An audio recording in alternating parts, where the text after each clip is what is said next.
So, you on page 213 yet? Come on, what's taking you so long?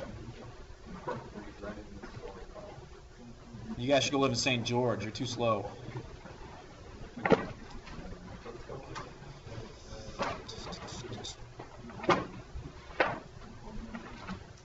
So I want you to read through the problem. And then read through it again. Just let the problem overwhelm you. No, that's not the right word. Let the problem seep in to the deepest, darkest parts of your brain. For some of you, that's not too deep.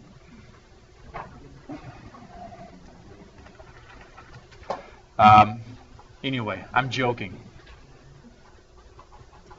This is one type of problem you'll be seeing today on your homework, which is due next time at midnight, so it's due Thursday at midnight. Again, that's to help some of you procrastinators to become unprocrastinators. Just made up a word. I know you will, but at least it's not as long as a whole week. So I've just written down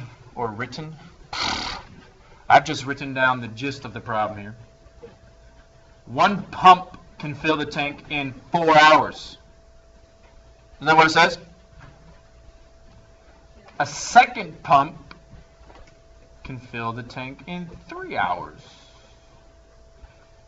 If both pumps are used, how long will it take to fill the tank?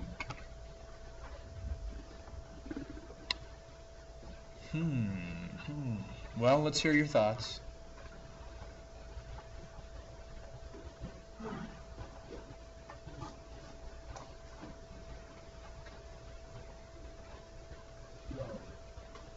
Two hours? Pretty close.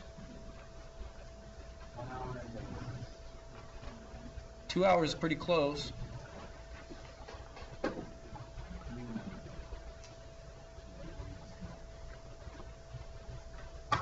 Here's a question I want you to think about. If both of the pumps are working at the same time, then shouldn't it take less time to fill the tank than it would either of them alone? You understand what I'm asking? It should take a little less time than either of them alone would. So we know that maximum, it's not going to go any higher than what? It shouldn't be any higher than 3 hours. Well, what do you think? Here's a question I want you to think about. If both pumps are working at the same time, does one of the pumps do more of the work than the other? Which one? The second one does more of the work? Or it fills more of the tank? Why the second one? Yeah, it works better, I guess. I don't know. It works more. It fills the tank faster. 1.75. That's pretty close. Well, you guys, the way that you start any story problem is you find out what the question is asking, and then you start assigning variables. So what is the question asking? How long to fill the tank, right? Do we know how long it takes to fill the tank? So what do we call it? Let's call it X. So it takes X hours to fill the tank. So probably ought to write that down. It takes X hours to fill the tank.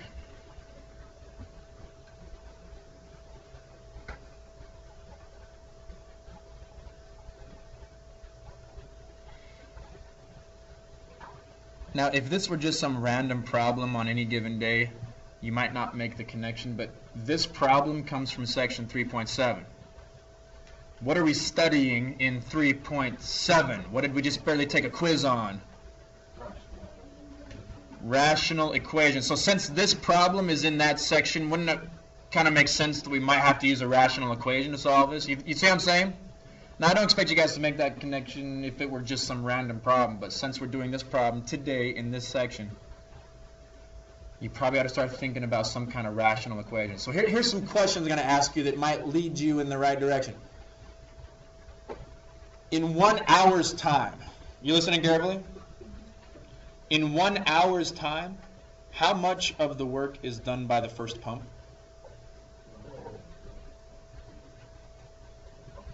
A fourth of the work. Do you guys understand what I'm asking? If pump 1 fills a tank in 4 hours, then in 1 hour, the first pump has done a fourth of the work.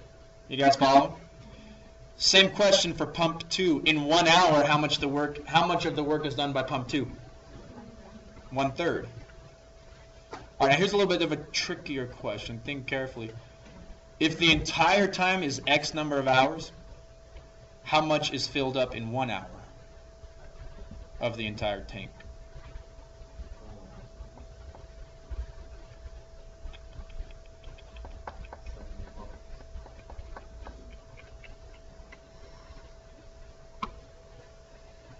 In 1 hour's time, if pump A does 1/4 of the job, and in 1 hour's time, pump B does 1/3 of the job, what part of the job is done in 1 hour's time together? Isn't that kind of what the question is asking? All right, let's start writing down some stuff.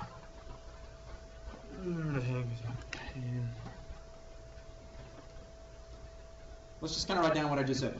In 1 hour's time, so in 1 hour's time, I'm going to call it pump A, has done 1/4 of the work. Pump B has done 1/3, but aren't these two pumps working together? So what do we do to these two fractions? I would probably add them, because pump A and pump B are working together. Now what did we say X was? To fill the tank entirely. So in 1 hour's time, wouldn't it be 1/X? If X is the number of hours it takes to fill it completely, then 1 hour's time is going to be 1/X.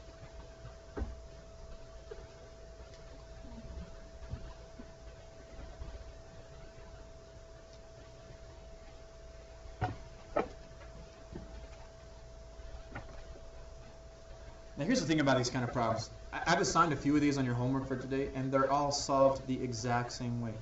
And you're going to see a lot of different variations. Like one of your homework questions is, I think it's painting a house. It takes Jim 7 hours to paint a house. It takes John 6 hours to paint a house. How long does it take for them to paint a house if they work together? Isn't that almost the exact same thing as this problem? So how would you set that problem up? If it takes one of them 7 hours and one of them 6 hours, 1/7 plus 1/6 equals 1/X. They're all solved the exact same way. So if you can recognize this type of problem here, where two different people are working together on a job, they're all solved exactly the same. So how do we solve this then? Oh, come on, I heard somebody say, we just solved problems like this on the quiz. I'd get a common denominator. So this side needs a 3x. That's going to make it 12x. What does this need over here?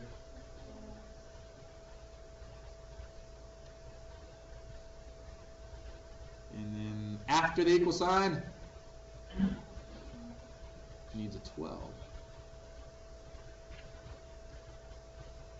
So now what we have is the equation. Now that the denominators are all the same, we have the equation 3x plus 4x equals 12. 7x equals 12. So then what does x equal?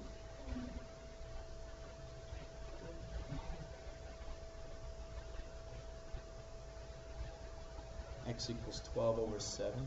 Which, come to find out, is pretty close to what some of you guessed. What is 12/7? 1.7. So you guys are pretty close. Now, you do enough of these problems, hopefully you'll start to recognize a pretty awesome pattern. Take a look at our answer, and take a look at the numbers we started with. You see what I'm talking about? Take a look at the numbers we started with, and take a look at our answer.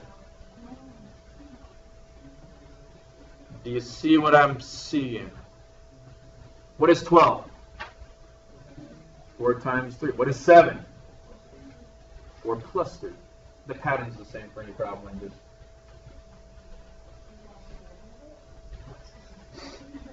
That's not what I said. That's not what I said. But you see the pattern? All right.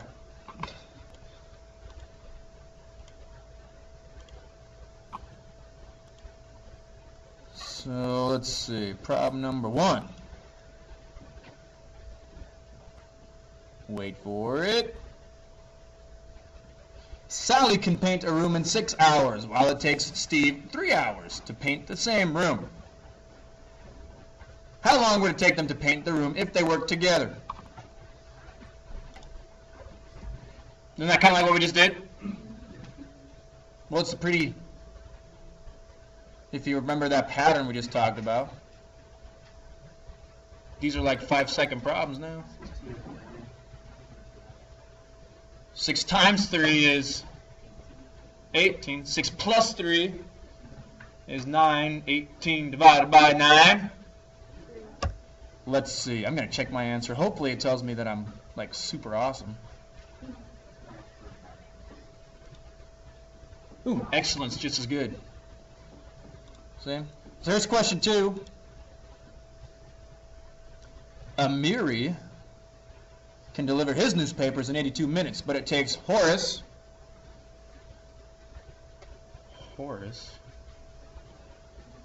I guess we're living in wherever those names come from. It takes Horace 62 minutes to do the same route. How long would it take them to deliver it? Anyway, same type of problem. Now question 3, I want you to, let me make this a little bit bigger. I want you to read through this for just a second. If you can see it.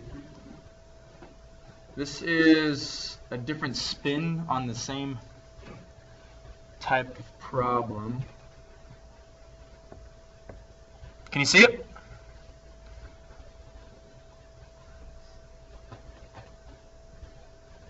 It takes an apprentice 3 times as long as the experienced plumber to replace the pipes under an old house. If it takes them 8 hours when they work together, how long would it take the apprentice alone? Woo! Isn't it the same type of problem? But now we already know how long it takes them to do it together. It was 8 hours. So they're asking for the beginning pieces, and they gave us the end piece. What do you think about this one?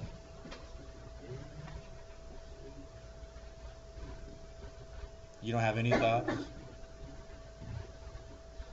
Or you're just thinking, well, I didn't do the last homework, so I'm not going to do this one either. Is that what you're thinking? Wrong answer. Come on, let's talk about it.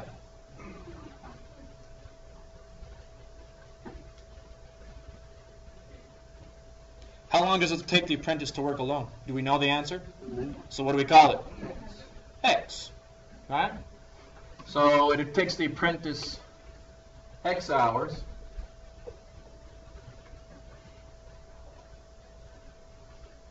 How long does it take the experienced plumber? 3 times less. So if it takes the apprentice X hours and the plumber takes 1/3 of the time to do the same work, then how long does it take the plumber to do the job? It would be 1/3 X, right? Or X divided by 3.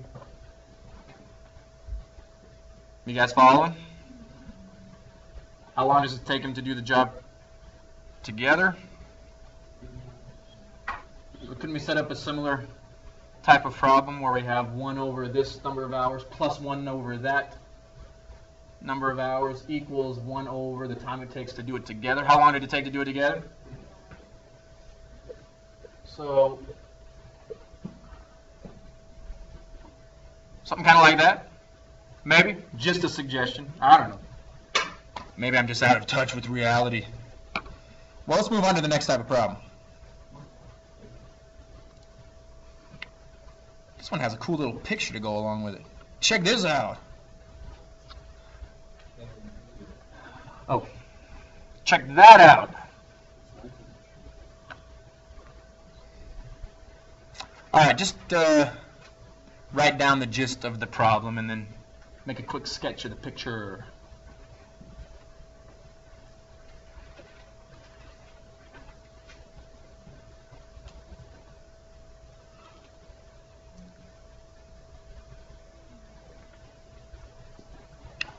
So this guy is walking away from the lamppost, which means his body casts a shadow, also pointing away from the light post. According to the problem, the light post is 6 meters tall. The man is 2 meters tall. That's pretty tall. Yeah. How far from the lamp post is the man when his shadow is 8 meters long? Oh, and they even give you a hint. Use similar triangles. Well, that's a pretty generous hint. Actually, this is not that different than problems you did last year in secondary 2. The hint is to use similar triangles. Well, we first have to identify the question. The question is, how far from the lamppost is the man? Do we know? So, what do we call it? So I'm going to say from the lamppost to the man is X meters. You all right with that?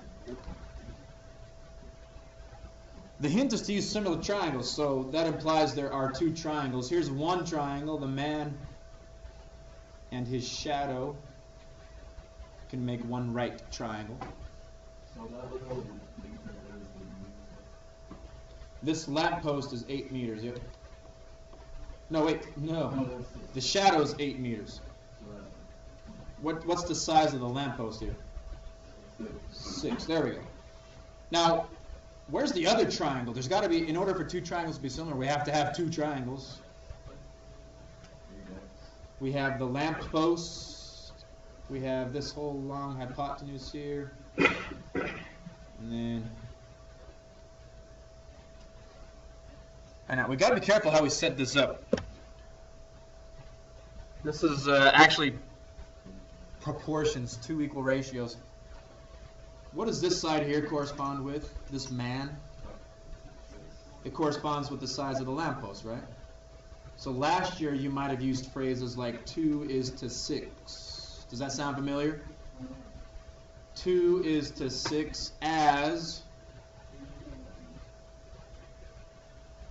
8 is to...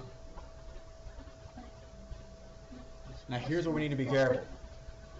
Isn't 8 the entire length of this smaller red triangle? That means we have to take the entire length of the bottom side of the blue triangle. What's the entire length of the bottom side of the blue triangle? It's 8 plus x. We have to use the entire length. Now, I know last year you might have learned a different way to solve this particular problem, but I don't want you guys to get confused with what we're learning now and different ways that you learned last year. So we're going to solve this the same way that we've been solving all the other problems in 3.7, which is to get a common denominator. Right? So what does this fraction need in the denominator? It needs a 6. What does this side need? 8 plus x over 8 plus x. Now that the denominators are the same, all you've got to do is solve the equations in the numerator. We're going to have 16 plus 2x is equal to 48.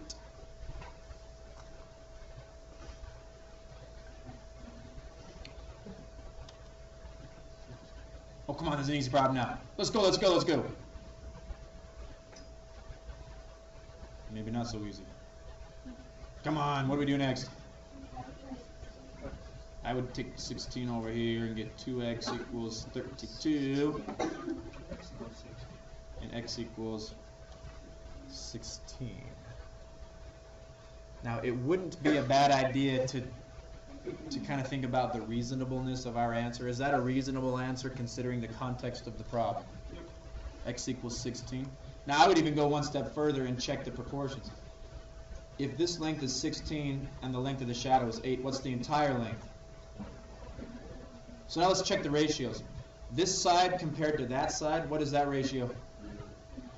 It's 3, right? 6 to 2 has a ratio of 3. What's this side here compared to that side there? Does that have the same ratio? 24 to 8 is 3.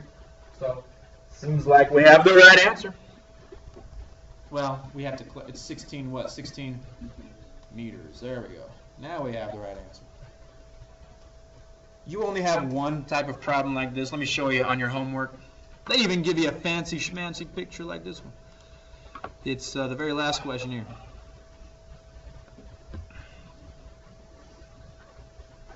You see this one? It's going to be a similar style of problem. Anyway. Let's move on. There's one more type of problem that can really...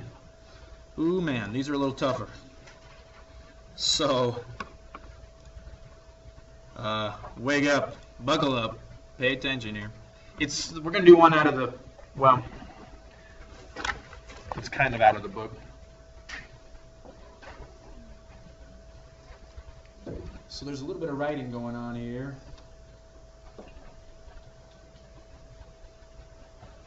So I want you to write this. A flight across the U.S.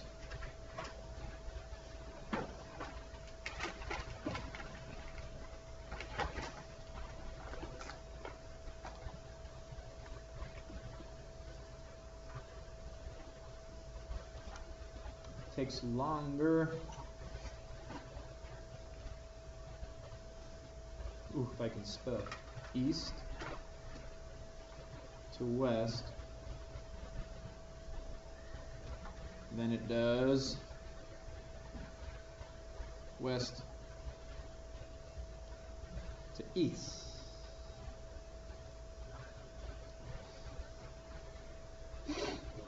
Assume the winds are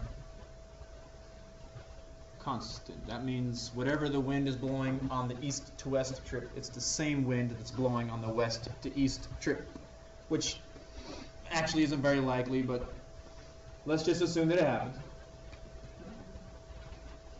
Are constant in the eastward direction. So they're blowing in the eastward direction.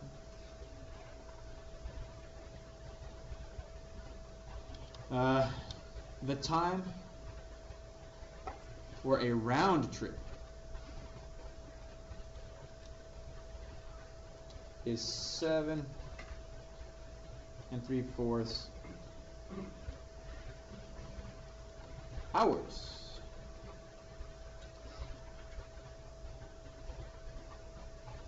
If the plane cruises at 480 miles per hour,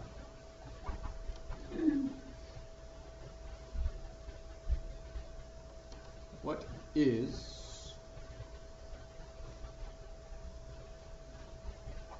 think the question is going to be here?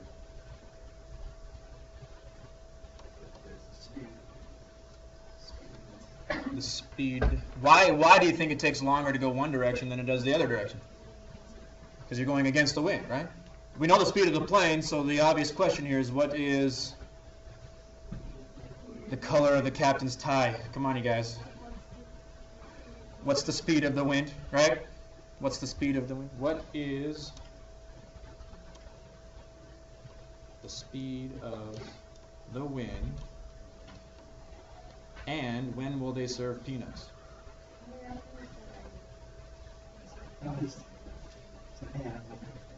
No, what is the speed of the wind? Question mark.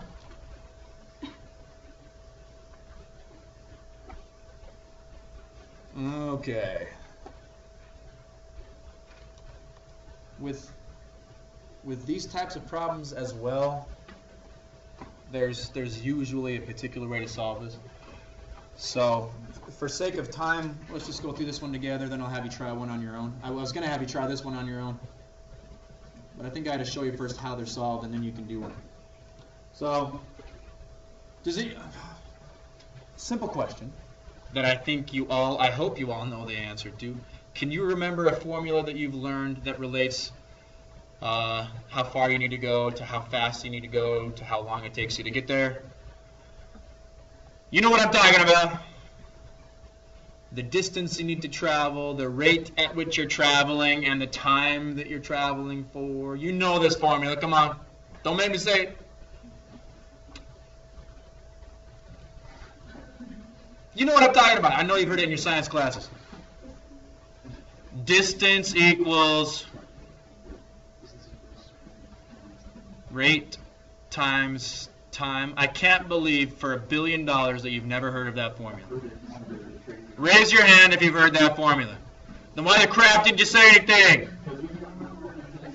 Distance equals rate Times time. Distance equals rate times time. Here's what I would suggest for these problems. We're going to set up two different equations. We're going to have an equation for the east to west trip, and then one for the west to east trip.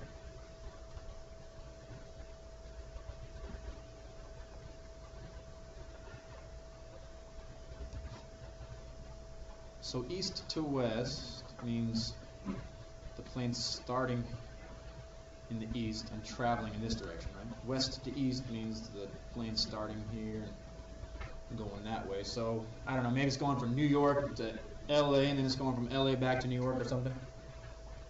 And what direction was the wind traveling?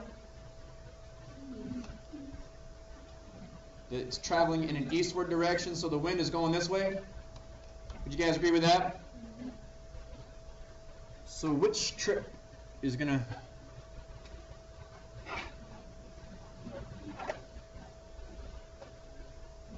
A flight across the U.S.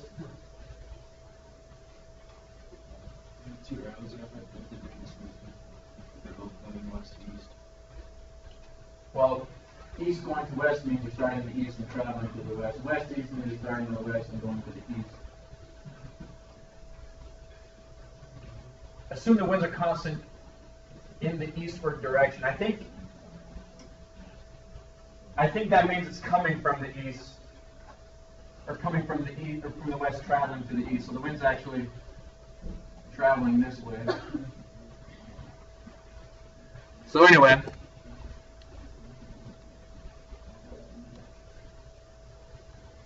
Oh, I left out something. Huh. The distance across is like 8,000 something miles. Where is it in here?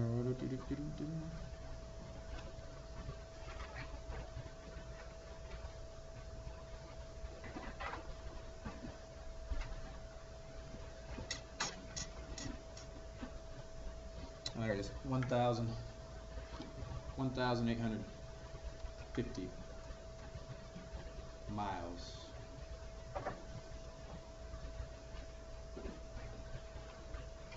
Okay. So let's do a separate distance equals rate times time for both of these trips. What's the distance when he travels east to west? What's the distance traveling west to east? Okay. Yeah. So just to clarify, with the wind speed that increases it by whatever the wind speed is, it decreases by the wind speed, right? That's what we're just going to get to right now. That's a great question. So let's talk about the rate. Oh, we didn't assign any variables. What's the question asking? What's the speed of the wind? Do we know the speed of the wind? No. So what should we call it? All right, we always need to start with that. So x equals the speed of. There we go. Now that we've assigned a variable, Now we can proceed. So, Cole, what were you saying? Does wind speed account for adding the wind speed and subtracting the wind speed, or is there some sort of fraction, like wind speed is 1/3 adding or 1/3 subtracting? No, it's just straight up either adding to it or subtracting to it. So you guys, how fast does the plane fly? 480 miles, right, Cole? Yep. Okay, how fast does the plane fly against the wind, though? Because going from east to west, he's traveling against the wind. That's why it takes longer east to west. What's the speed of the wind? X. So if the plane is traveling against the wind, is that taking away from the speed of the plane or adding to the speed of the plane? If he's traveling against the wind, isn't that taking away from his speed? So what's the speed of the plane going against the wind? 480 minus X.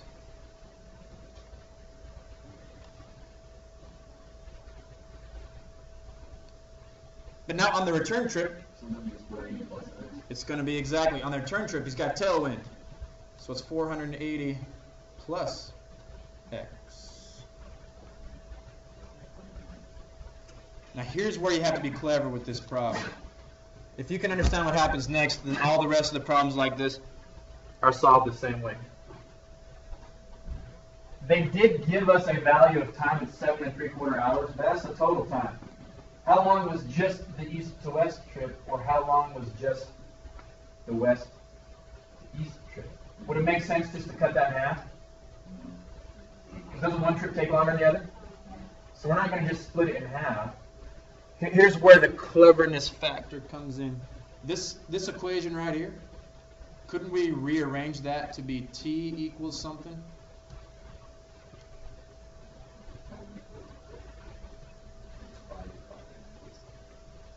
Time equals oh, come on now, you divide both sides by r. Come on, people. It's distance divided by rate, isn't it? So if we use this formula now for the east to west trip, do we know the distance of the east to west trip? It's 1850. Do we know the time or the rate at which the plane traveled?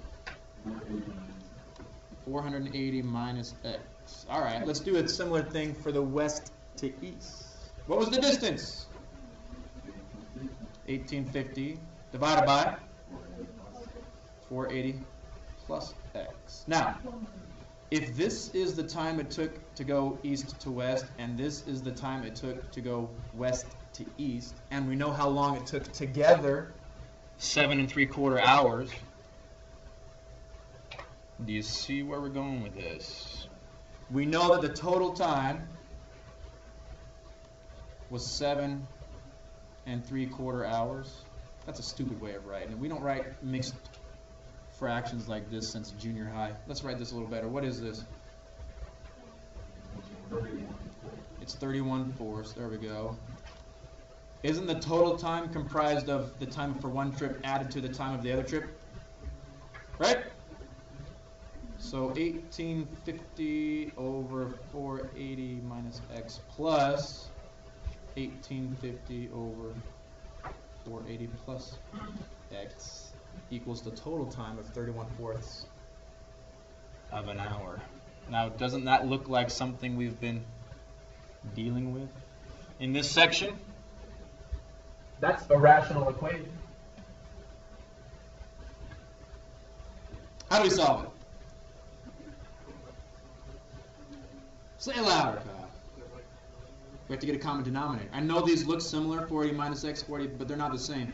They're completely different. So what does this side need over here?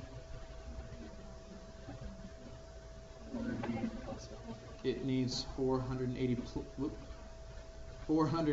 plus x over 480 plus x. What does this little guy here need? It needs the 480 minus x. All right, be real careful. What does this guy over here need?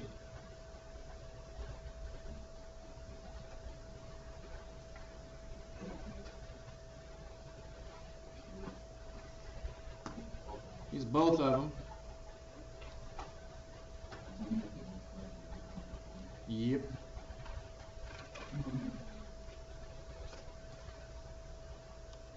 But now look at this denominator. Not only does it have both the 480 plus and minus x, what else does it have? It's got this dang old 4 out here. So this side also needs 4 and a 4. This side over here needs a 4 and a 4. I know the numbers are a bit larger, but it's not any different than any of the other equations we've been solving so far. Are the denominators now the same, yes or no? So now what do? You solve the equation that's in the numerator. Okay? So we've got... Oh man, my calculator's not working.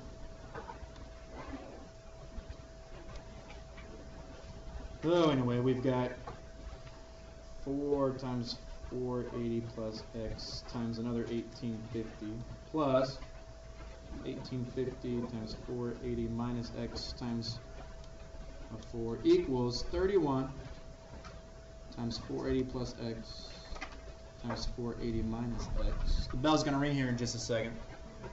Yeah, it's maybe a little bit more difficult than some of the equations we've been solving. But it's something you can handle.